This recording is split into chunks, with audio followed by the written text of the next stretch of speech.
Olá, bom dia, bom dia. Eu sou a professora Teori Ferreira e hoje teremos um aulão do primeiro trimestre. Abordaremos os seguintes conteúdos: globalização, Europa nos aspectos naturais, a regionalização da Europa, Europa no espaço econômico e Europa, população e demografia. Definindo globalização. Não é possível entender a dinâmica mundial de forma isolada, como se cada país fosse fechado e autônomo. Existem ligações em graus diferentes que estabelecem o contato entre nações e podem ser chamadas de globalização. Interdependência. Para entender a globalização, é necessário saber o conceito de interdependência, que é quando ocorre a troca de produtos ou serviços entre as nações. Dizemos que existe uma interdependência, um depende do outro. Assim, a interdependência entre os países constitui o termo-chave para entender o processo de globalização, que começou no século XV, onde barcos atravessaram os mares em busca de novas rotas comerciais à procura de territórios e mercado consumidor para os seus produtos. Características da interdependência. A modernização das redes de comunicação e de transporte e os avanços tecnológicos são considerados fatores primordiais para a integração comercial, cultural e científica entre as nações. As fronteiras passaram a ter valor secundário e a interdependência aumentou entre as nações. Porém, a interdependência proporciona resultados desiguais entre as nações ricas e pobres, e estes se estendem por toda a população. Quem mais sofre com os países ditos subdesenvolvidos, que não têm poder econômico e nem tecnologias para lutar nesses mercados tão competitivos e acabam sendo explorados pelos países desenvolvidos.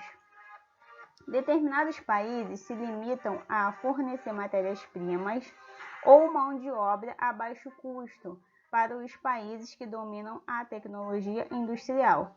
Esses últimos, por sua vez, fornecem produtos acabados e preços elevados e fornecem empregos em suas unidades produtivas, espalhadas em vários pontos do globo, aprofundando a interdependência entre os países subdesenvolvidos e desenvolvidos.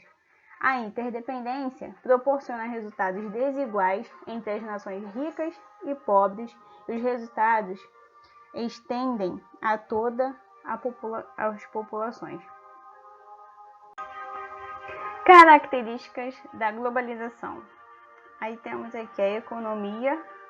Atualmente, esse novo liberalismo, o Estado assumiu responsabilidade social como educação, saúde, aposentadoria, mas também barreiras alfandegárias para controlar a entrada de produtos estrangeiros no país.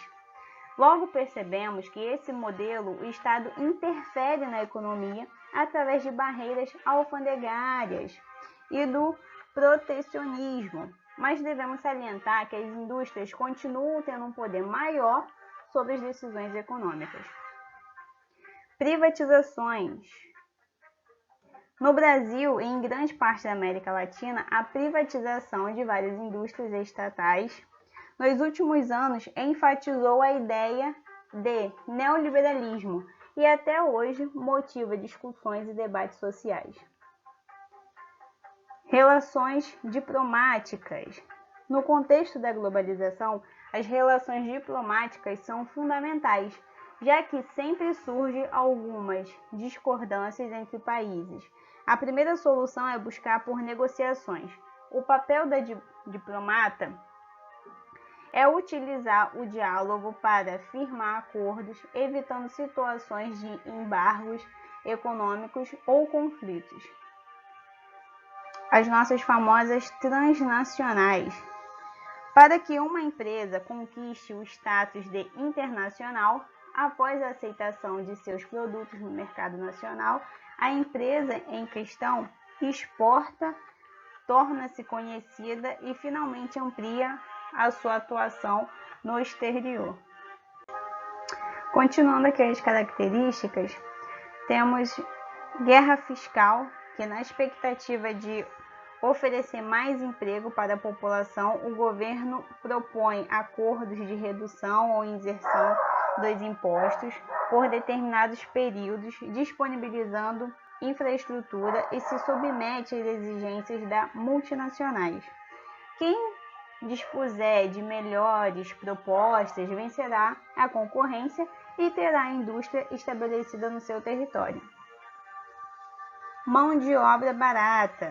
Os salários pagos aos trabalhadores nos países em desenvolvimento são menores, o que significa uma atrativa oferta maior de mão de obra barata. Além disso, a exploração de matérias-primas é feita a custos inferiores. Problemas sociais. A exclusão social é uma das maiores efeitos da globalização. A maioria absoluta dos países não tem competitividade industrial, ou seja, tecnologia, e se submete à minoria detentora do poder. Desigualdade social. A desigualdade cresce, levando a sociedade ao desequilíbrio, representado sob as inúmeras manifestações de violência urbana e grande número de organizações sociais em defesa dos direitos básicos do cidadão. Problemas ambientais. Os países subdesenvolvidos, motivados pela geração de emprego, atraem as transnacionais e oferecem facilidade para explorar os seus recursos naturais. Muitas dessas empresas degradam o meio ambiente com práticas indevidas de exploração. Agora vamos entrar aqui num outro conteúdo, Europa nos aspectos naturais. Qual o tamanho territorial? O continente europeu, conhecido também como Velho Continente ou Velho Mundo, possui uma área total de 10.360.000 km², divididos em 49 países, o que fez dele um continente com países com pequenos territórios. Temos aqui a localização. A Europa está localizada totalmente no hemisfério norte da Terra. Por ela passa o meridiano de Greenwich, que divide a Terra em dois hemisférios, o oriental e o ocidental. Assim, o continente europeu possui terras nas duas porções do continente, sendo que a maior parte de terra se concentra no hemisfério oriental ou leste. Quais são as características do relevo? O continente europeu possui um relevo pouco acidentado com altitude média de 340 metros, ou seja, o relevo é predominantemente de planície. Temos também os planaltos e regiões montanhosas. Devido à movimentação de placas tectônicas, em alguns lugares surgiram as cordilheiras, como os Alpes, montes Urais, Cáucaso e Alpes escandinavos, entre outros, e em outras, o afundamento do relevo, produzindo as depressões. Europa, Eurásia. Europa e Ásia formam uma única massa de terra imersas, não existindo uma separação nítida das duas grandes massas de terra, exceto pelo relevo dos montes Urais e Cáucaso. Alguns autores a chamam de Eurásia, porém essa grande massa tem grandes diferenças culturais, históricas, políticas e econômicas. Clima. Do norte para o sul temos os climas polar, inverno rigoroso e verões curtos, temperado e úmido, os verões quentes, grandes pluviosidades, invernos frios, suavizados pela corrente de água do Golfo. Temperado ocidental, são verões quentes e invernos rigorosos devido à distância com o oceano, proporcionando elevada amplitude térmica. Já o clima mediterrâneo temos os verões quentes e secos e invernos brandos e chuvosos. Hidrografia. Características gerais. Rios com pequenos volumes e pequenas extensões. Rio de planície apto para navegação. Rio de planalto com grande potencial elétrico. Tanto o rio Tamisa como o Reno sofreram um processo de despoluição que durou anos. Aí temos também as principais bacias, que são o rio Volga, rio Danúbio e o rio Reno. Biomas. Porém, nos dias de hoje, a maior parte das formações vegetais da Europa já foi destruída, abrindo espaço para ocupação agrícola ou para expansão urbana. Podem identificar-se na Europa os seguintes biomas: tundra, floresta de coníferas ou taiga, floresta temperada, mediterrâneo, estepes e altas montanhas. Regionalização da Europa.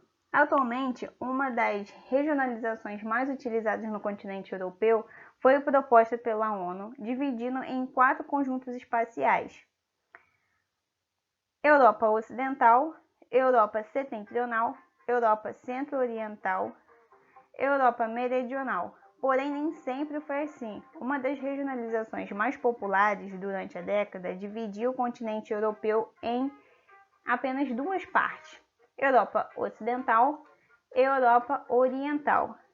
Então vamos conhecer esses 4 conjuntos espaciais. Primeiro, Europa Ocidental. A Europa Ocidental é uma região geográfica localizada na área oeste do continente europeu. É a região mais rica da Europa e é composta por 24 países. Europa Setentrional. Os países que compõem essa porção do continente podem ser classificados como nórdicos e bálticos. Os países nórdicos são Noruega, Suécia, Finlândia, Dinamarca e Islândia. Os países bálticos fazem parte da antiga Europa Ocidental durante a Era Soviética. Depois se tornaram economicamente mais integrados com o oeste do continente e com a Europa Setentrional, apresentando maior proximidade étnica e cultural com os países do norte. Europa Centro-Oriental. A Europa Oriental é uma região geográfica localizada na área leste do continente europeu. Em comparação com a parte ocidental, a oriental é menor desenvolvida do ponto de vista econômico. Por último, a Europa Meridional. A Europa Meridional, também chamada de Europa Mediterrânea, compreende os países situados no sul do continente, quase todos banhados pelo mar Mediterrâneo. Aí temos Portugal, Espanha, Itália, Grécia, Turquia, Europeia, além de vários pequenos países: Vaticano, San Marino, Mônaco, República de Malta e Andorra. Europa nos aspectos econômicos. Temos a economia agropecuária. A agricultura em países desenvolvidos, como os europeus, é tipo intensiva e extensiva. Então vamos conhecer a intensiva, tipo de agricultura que utiliza técnicas de plantio moderna, como produtos transgênicos, bem como máquinas e equipamentos de última geração, acarretando em uma maior produtividade. Porém, a utilização dessas técnicas pode trazer alguns problemas ambientais. Nos países subdesenvolvidos, é do tipo intensiva. Por quê? Tipo de agricultura realizada em grande área, empregando pouco capital e técnicas agrícolas tradicionais, e por isso apresenta baixa produtividade. Economia extrativista. O principal produto de extração é o petróleo e seus maiores produtores são Federação Russa, terceiro maior produtor mundial, Noruega e Reino Unido. O carvão mineral também merece destaque, tendo grande participação na economia de países como Federação Russa, Polônia, Ucrânia e Alemanha, Reino Unido, República Tcheca e Espanha, sendo o principal combustível da Revolução Industrial. O gás natural explorado no Reino Unido, Noruega e Holanda, sendo a Federação Russa o maior produtor mundial. Ouro e diamante também são explorados na Federação Russa. Economia e turismo. A Europa constitui um imenso museu histórico-cultural. O antigo e o novo convivem lado a lado nesse continente. Uma das grandes facilidades no turismo europeu é a proximidade entre os países e os meios velozes e confortáveis de locomoção. Também há a vantagem de 27 países de pertencerem à União Europeia e possuírem um sistema monetário único. O turismo cultural, juntamente com as arquiteturas dos seus povos milenares, coloca o turismo como uma grande fonte econômica da Europa. Dos 10 países que mais arrecadam com turismo no mundo, 7 são europeus. Economia industrial. As indústrias na Europa, em sua grande maioria, são as de bens de consumo, que transformam as matérias-primas em produtos destinando suas produções para os consumidores finais, pois as sociedades nos países desenvolvidos, como os europeus, possuem um alto poder de comprar bem como um modo de vida consumista. Também temos as indústrias de bem de capital, que são responsáveis pelos maquinários e equipamentos que serão utilizados em outras indústrias em seus processos produtivos. E as indústrias de bens de produção que industrializam as matérias-primas de origem mineral, como siderúrgica e as petroquímicas. Finalizando aqui, Europa, população e demografia. A população absoluta é composta por 731,1 milhões de habitantes, o equivalente a 11% da população mundial. Levando em conta a extensão territorial, observamos que a Europa possui uma alta densidade demográfica, entre 70 e 381 habitantes por quilômetros quadrados. Em sua grande maioria, a Europa é dividida por países desenvolvidos. Esse fato pressupõe que as populações desse país possuem boa qualidade de vida. Em países ricos, normalmente se observa pequeno crescimento vegetativo e expectativa de vida bastante elevada. Então, esse foi o nosso aulão do 9º ano.